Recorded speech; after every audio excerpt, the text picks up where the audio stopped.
Hey guys, welcome back to the Dose Sports Podcast and welcome back to episode 7. Unfortunately no guest today, but fear not, I'm still here.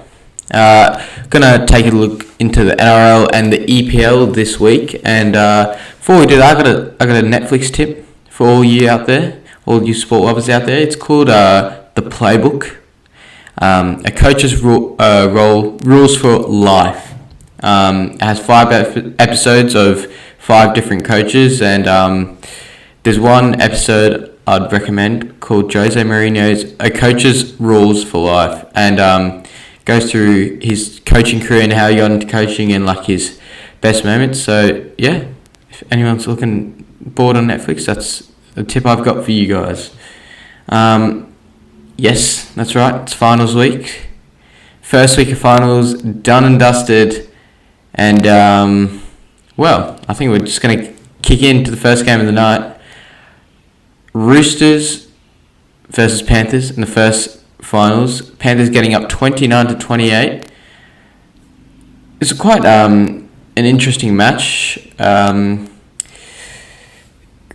Penrith, I'd say, deserved winners. However, Roosters, they started very well. 2 tries in the opening 10 minutes, and I thought that's who I tipped, and I thought, yep, they're going to go on and win this game. But a Nathan Cleary hat-trick in the first half, and just a really good spell of about 20 minutes either side of halftime from Penrith, which put the game out of reach for the Roosters. In terms of looking for for the Roosters next week, a lot of errors. They made plenty of errors, and I think they had Freddie Lussick in at 9 instead of Jake Friend. So obviously there was a struggle initially, and I think that's where the attacking play kind of was let down a little bit. But yeah, their defense was quite poor, especially in that first half. Just letting in tries, especially when they had that game under control. I'd say in the first 10 minutes. Looking at stats, yeah, less compared to Penrith's completion rate, 36-38 versus 32 out of 40 sets. So Roosters technically had more ball, but yeah, I think Penrith deserved winners. Has Penrith done enough to suggest that they're good enough to win a grand final? I still don't think that match says much about Penrith's finals run, even though they did win, which is good from them. In terms of going into grand final and obviously preliminary final, they look like they're going to play South Sydney or the Parramatta Eels. I think South Sydney, the former end, but I don't think Penrith could take South Sydney in this form. They could take Eels, I would say, but I don't think they could take South Sydney in this form, especially with South. If South complete sets, with the way that Penrith played, they're a pretty streaky team, and in terms of that, it wasn't an 80-minute performance, which is not what you need to see in final, and Roosters let them back in the game very quickly, and they got, I wouldn't say lucky, but they got had some fortunate opportunities where they took their chances really well. But that's the one thing about Penrith that I think will help them go into finals, that they did take their chances really well, and they didn't really, when they got in that Roosters 20s zone, they didn't really look like not scoring, which is probably which is a very good sign for the Panthers. For the Roosters, going into next week against the Raiders, who we'll talk about soon, I don't think I've ever seen the Roosters play probably this poorly in the last 4 years or so. And in saying that, only putting 29-28 is why I think Penrith aren't going to do as well as everyone thinks they are. Yeah, Roosters, just a lot of poor decision making, and I think with Jake Friend at 9 is where like Jake Friend not being there, at 9 is where they let down. I think when Orbison is probably looking better than Freddie Lussick at 9, and Orbison's not that not preferred position is not his in 9, it says a lot about where Roosters 9 role is, and also how important Jake Friend is to that team. So I think they're going to have a really tough match. Obviously, the grand final rematch in this elimination final next week on Friday. It'll be interesting. I think Roosters still can get the job done, but they've got to complete. They've really got to complete, because when they don't complete is when they just looks extremely vulnerable, and even without completing, they still are in games. So if they complete, they'll probably put the cleanest through most teams. But that's been the problem all year for them. They've been, I think, one of the highest error rates for a top 8 team. So yes. Moving on to the Saturday game then. The first one on Saturday, Raiders taking on the Cronulla Sharks. 32-20. Wasn't very convincing from the Raiders, but Sharks did start well. Mulatalo going early, and Chad Townsend almost completing a chip and chase very early. Raiders, in terms of next week, I think everyone expected this game to be a bit more of a blowout than we thought, due to last week's team versus the Sharks, with the Raiders putting their B grade team and still winning by, I think, 10 points, 34-24, I think was the final score. But just extremely low completion from Canberra. 68% they complete out, and I don't think you can do that in the finals game and win. But luckily they did come 5th, so they only had to play the Sharks. I don't think they would have beat many teams on the weekend with that completion rate. However, Jacquard and George Williams hitting form at the right time and hitting form well. If they just put a few more sets together, I think Raiders are in for a few intercept tries in the game, which pretty rare to see. 2 intercept tries, Katoa and George Williams. But overall, a pretty expected result for the Raiders there. Just in terms of what they need to do for next week, I think they need to do what Penrith did and take their chances. And especially, they've already played the Roosters, I think, 4 or 5 weeks ago, and that game wasn't close. But I think with Tom if they step up like their boys, Tom Starling, Jack White, and George Williams all step up, I think they'll put a really tough contest against the Roosters. But yeah, they've got to complete. That's the main thing here. Because I think their firepower can match the Roosters' firepower, especially with the injuries they got and how effective Jack White and George Williams' running games are. I think when Jack White runs the ball, I think he's probably one of the best sixes in the comp. So yeah, I think it'll be tough for the Raiders, but they should put up a good fight. Going into the next game on Saturday night, the Storm up in Suncorp beating the Eels 36-24. A few things to come out of this game. Cameron Smith not charged charged for his dangerous throw, which was seen as a harsh penalty by the Melbourne CEO Frank Panisi and pretty much everyone, I think. It's pretty harsh that he got done for that throw. Not even fully horizontal. I think it was pretty harsh. So he's on, I think, 75 points going into the last 2 weeks of final. So any minor offence that's made by Cameron will seem not be in a grand final if they make it in there. And also, towards the end of the game, Cameron Munster, he's done his knee again, but they're not. He's under full rehab, and they're not sure if he's gonna. He's a bit up in the air on when if he's going to be right for in 2 weeks against either the Roosters or the Raiders. But yeah, I think he's a massive loss. However, in saying that, I think they did.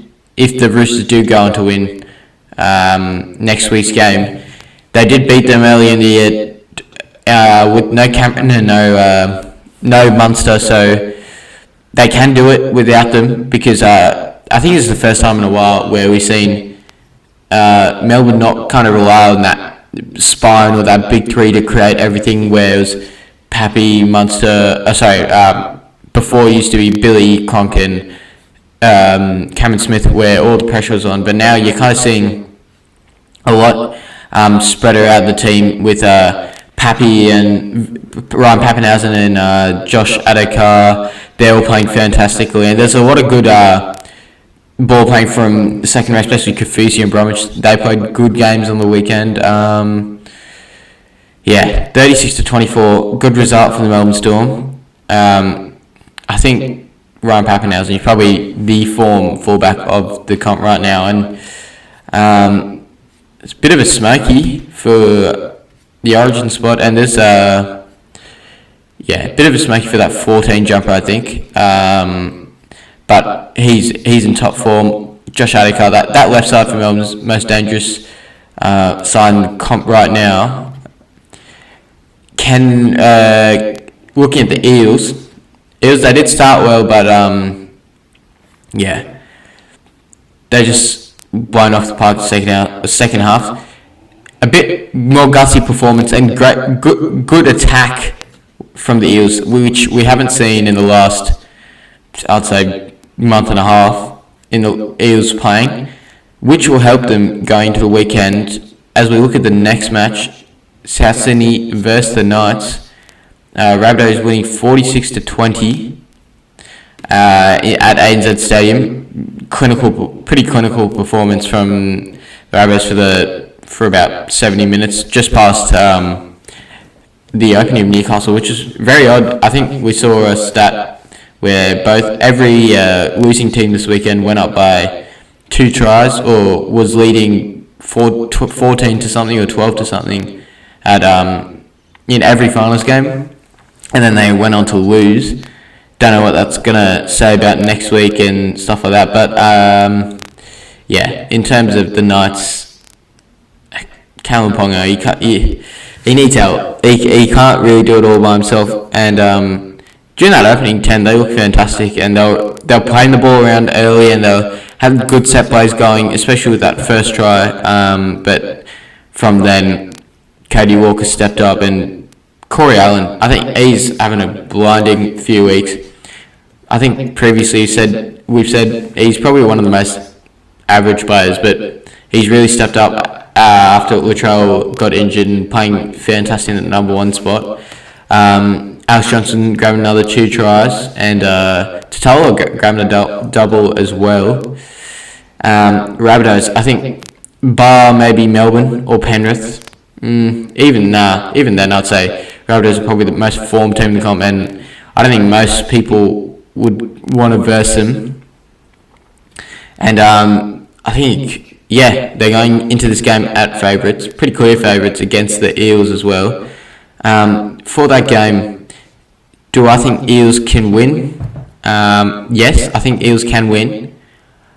But we need to see pretty much what they did in that opening 20 minutes against Melbourne, where their defence was sharp and they didn't let anything in, as well as they threw the ball around early, and I think that's important. The Eels, that's what frustrated Melbourne with a very structured team.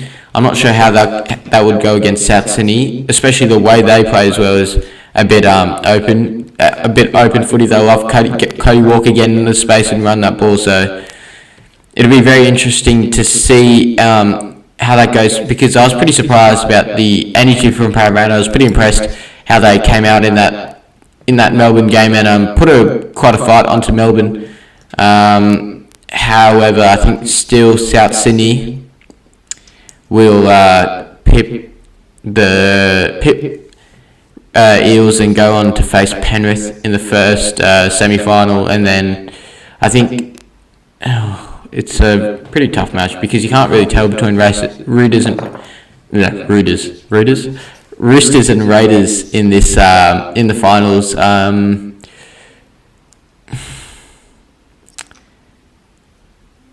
I think it'll be close. I think it's going to be close to Golden Point, but I'm going to still say the Roosters are going to win this one. I still think the Roosters, too much firepower, too much class. So, moving on to State of Origin news. Wayne Bennett has already called up five new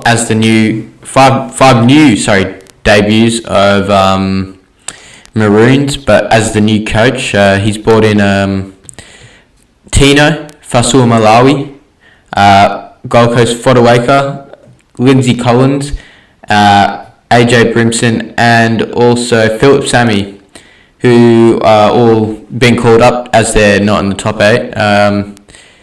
Also, Josh Maguire he's been axed. Big man Josh Maguire. I think,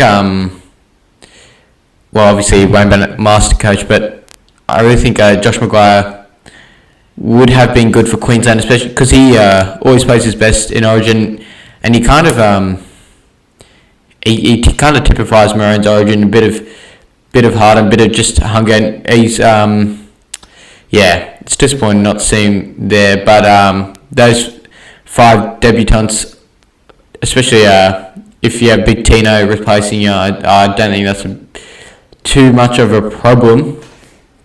Also, obviously Tom Trbojevic is a big injury for the New South Wales. He's not going to play, and Quint Gutherson looks like he's going to replace Tom Trbojevic, which I don't fully agree with. But Freddie Fittler has called also Josh Lomax. Josh Lomax. That's not even a person. Zach Lomax into the side this morning. Who could also play that centre role. Obviously, because Staggs and Turbo's injured, so New South Wales looking for that centre position to be filled. I think I'd rather Lomax over Gutherson, especially, I don't see Gutherson as a centre. He's not that pacey, and he hasn't got, obviously, the height of Trbojevic, so I don't think he's a good replacement. Another injury, but for Queensland, Ponga is in major doubt for the Origin series with a shoulder injury. That we're not sure whether if he did it in that Souths game on the weekend or if it's a bit of a wear and tear injury. But not good signs for Queensland, and with the odds already in their favour with the star power New South Wales have got, and a few injuries of Fafita, who's got syndesmosis, and now Ponga, and with the lack of depth in their centres and their back line, it's not looking great for Ponga. I would rather, they're trying to get Ponga to maybe take the surgery after Origin, because it's conflicting with his club. I don't think Newcastle want him to play. So there's talks of Brimson maybe playing fullback, but I think I'd rather Ponga to play fullback, and then Holmes and Brimson on the wing, and then Gagai and someone else in the centres. Not sure yet, but it'll be very interesting in terms of what Wayne Bennett's going to do. But I think I don't think it's going to be a very easy series for Queensland with all the injuries and the lack of firepower they got compared to New South Wales this year. I don't think it's good signs for the Maroons. But if there's one man who could probably do it, it's probably Wayne Bennett. So hopefully, I don't want a non-competitive Origin, but I highly doubt it would be. But looking the way some of the form of the players, Cody Walker could get that 14 spot. Pappenhausen could get 14 spot. I don't know how they're going to juggle that up. You could even put Pappenhausen in at centre. He's got enough pace, and he's good enough ball playing to play in that centre position, and then bring Cody Walker on as 14, or maybe, I don't know how Fit was going to work out. That could hurt him in a way because he's got so many good players to pick from that someone's going to be left out, and it could be the wrong person he leaves out. So, huge call for Fittler to make. On to my tip of the week.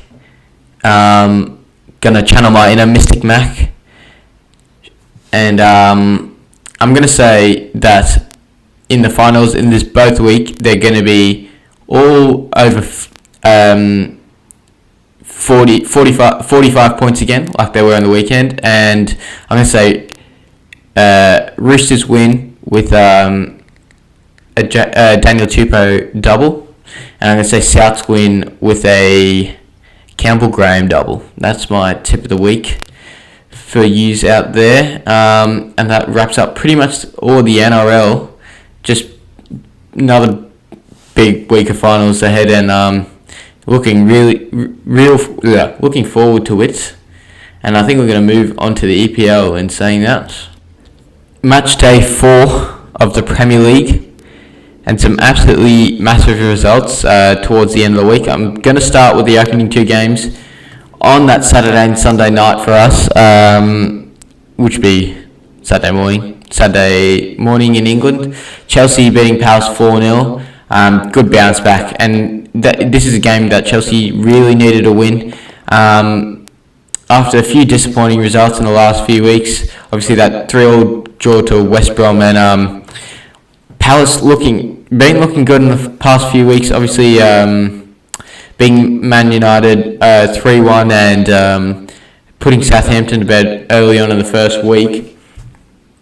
I think, Chelsea played a pretty good game, especially defensively. No shots on target from Crystal Palace, which is good to see from Chelsea. And a few other results going their way during the week. We'll talk about that later, but good signs for Chelsea, and I think moving forward, that's improved. However, 2 penalties, I don't think 4-0 was probably the fair result of the game. I'd say 4. It'd probably be a 2 or 3-0 game, but 3 points is 3 points. It would have been 3 points either way. Tino Werner. £80 million signing for Chelsea, hasn't bagged a goal in the last 4 weeks. They did not play him at that striker role this time, put him on the left, and Hudson Odoi on the right, with Tammy Abraham playing up top this game. And I think they did look better with Werner on the left and Tammy Abraham up front. They were creating a lot more opportunities than they have in previous weeks. So, good signs for Chelsea at the moment. Moving on to the next game of the week. Everton, top of the table after 4 weeks, beating Brighton 4-2. Again, James Rodriguez continuing his fantastic run of the Premier League. A lot of doubters at the beginning of the season, but he's proved those doubters wrong, bagging a double, and Dom Calvert-Lewin again getting on the score sheet.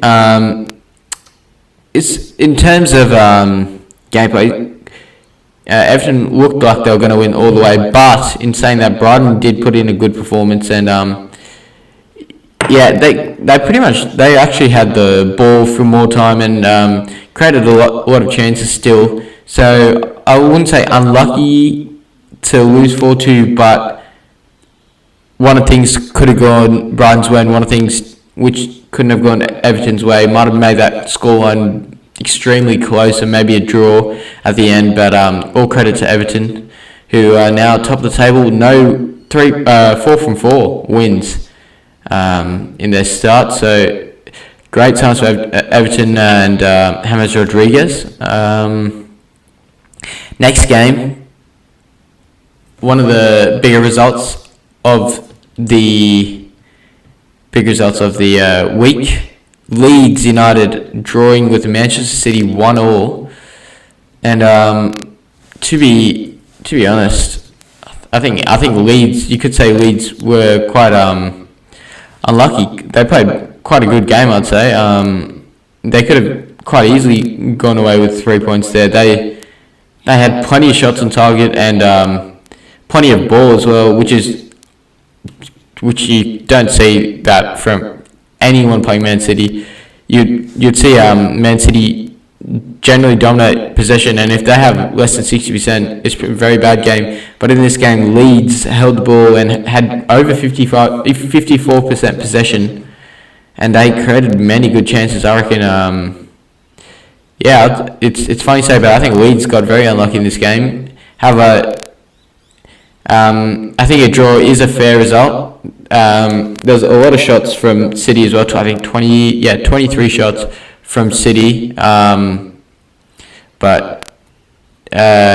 Leeds, good signs for them, but City looking extremely poor and not themselves. I think they've been on quite a steady decline, especially from last season as well. I did tip him to become champions again this year, but once again, early signs and can't say much, but yeah, they didn't look like the Manchester City that we've all been accustomed to, with fantastic passing, just holding the ball, playing that Guardiola football. But I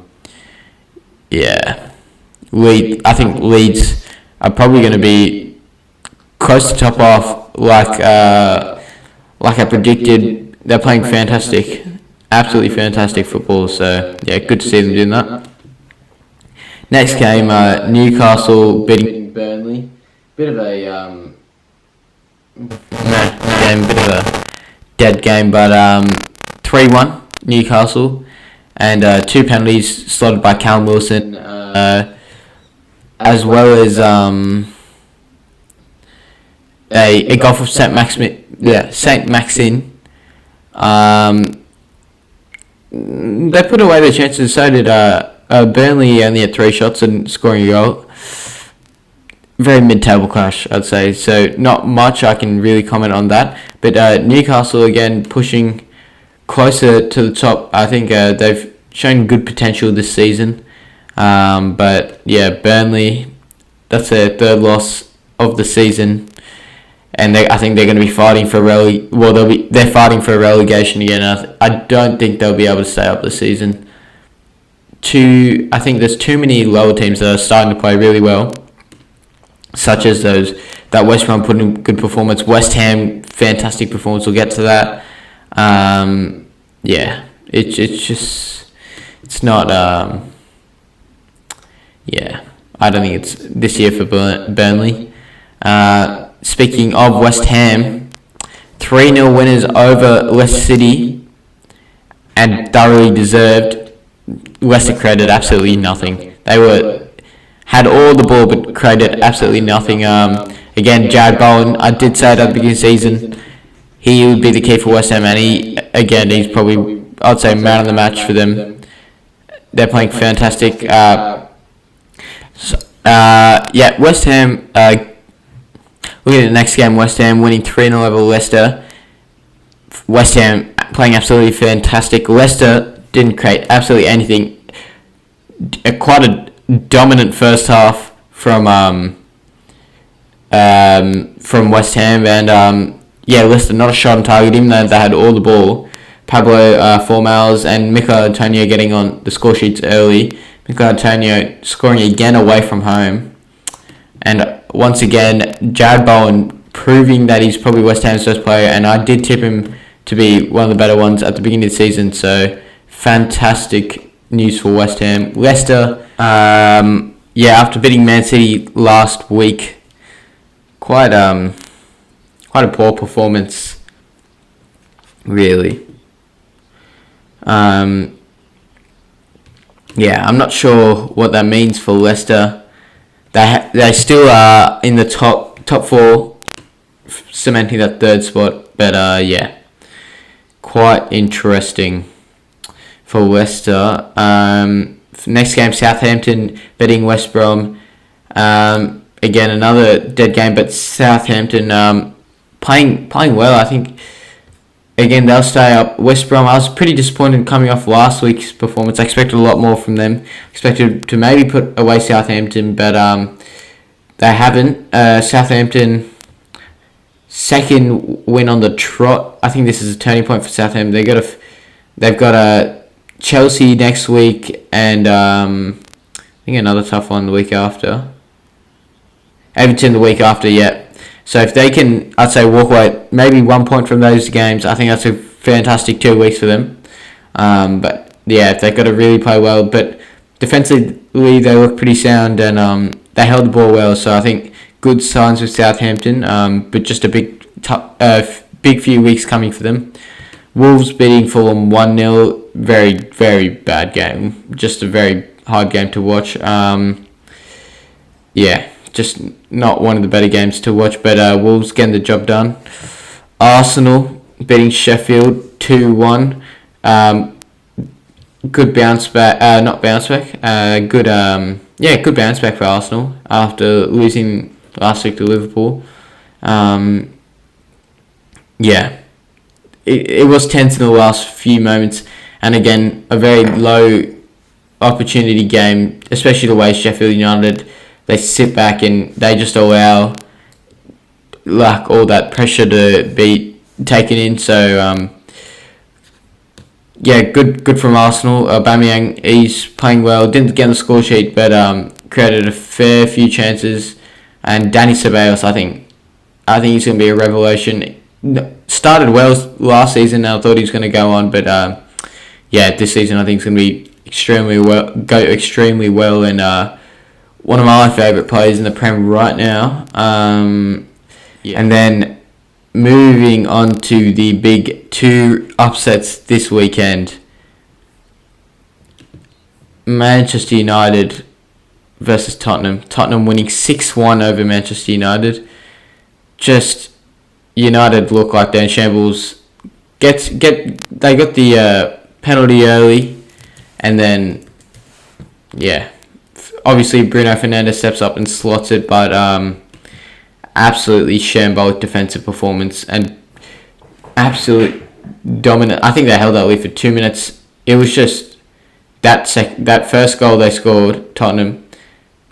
Harry Maguire, I think he's the most overrated player of all time. I don't know what he's doing there. Pulling down Luke Shaw as he's trying to clear it, his own teammate, and they're playing a little heading game in the box. I just don't know. I don't know how they've done that. I don't know what Harry Maguire's thinking there. He's making. He's just not good. Again, pretty clinical from Tottenham as well. Son Heung-min, he's in fantastic form. So is Harry Kane, putting goals again. Both scoring doubles, I should say.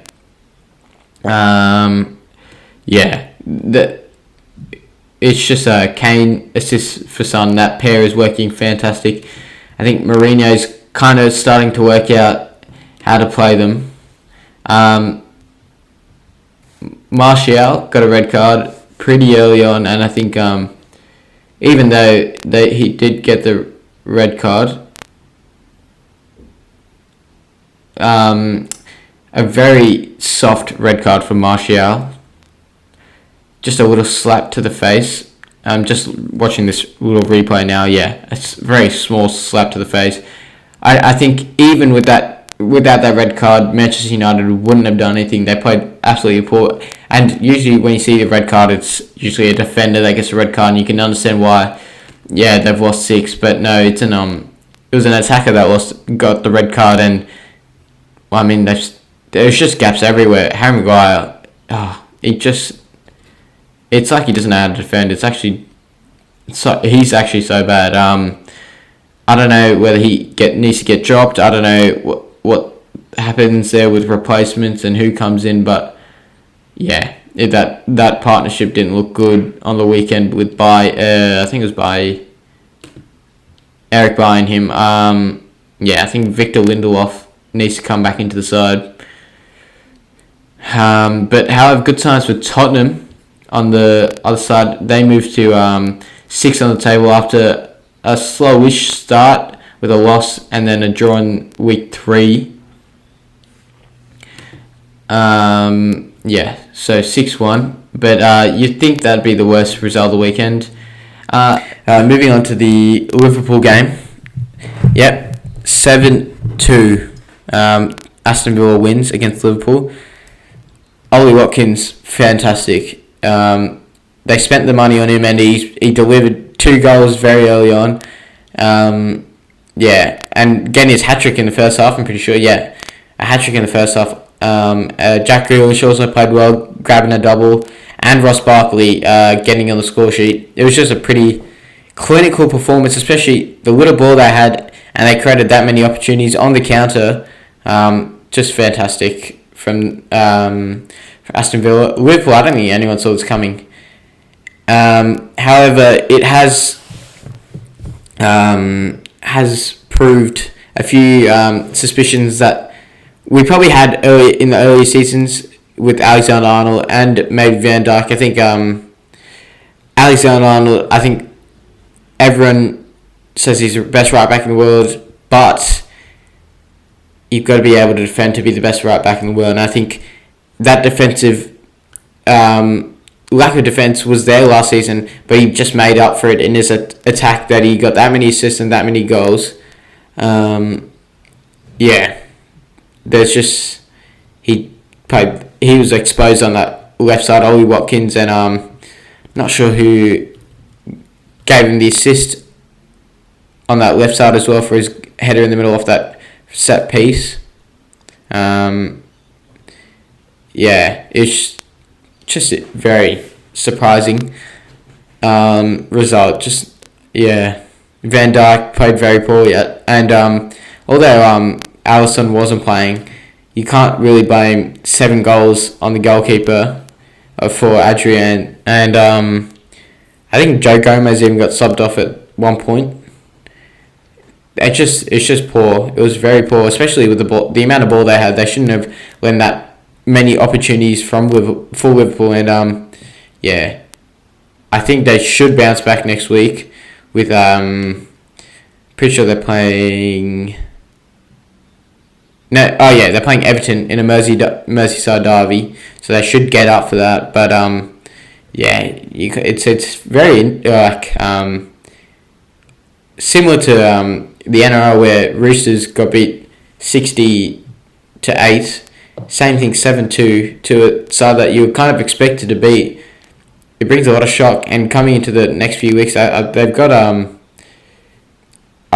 tough games in terms of scoring goals. Everton, Sheffield United, and then West Ham are all in fantastic form. It's going to be interesting. They should be getting 7 to 9 points out of those games. So, it'll be interesting to see. My predictions from going to still say the same. I think Arsenal, they should go up there. Manchester City, I'm not sure whether this is just early season drought, but I think Everton, I think this season we're going to see a very different table to what we're usually seeing. I think 2 or maybe 1 or 2 of the big 6, United, City, Chelsea, Tottenham, Liverpool, Arsenal, are going to miss that 6 and miss that whole Europa spot. And it's going to be 2 or 3 teams that just you're not sure what you're going to get for them, who will come into the spot there. So, very interesting times in the Premier League. I think it's probably the most even season we've seen in the last 10 years. So, great start to the Premier, and I'm excited to see where this goes. I think that pretty much wraps it up for the week. If you're listening on YouTube, please like and subscribe. And you're listening on Spotify, give it a follow. And thanks.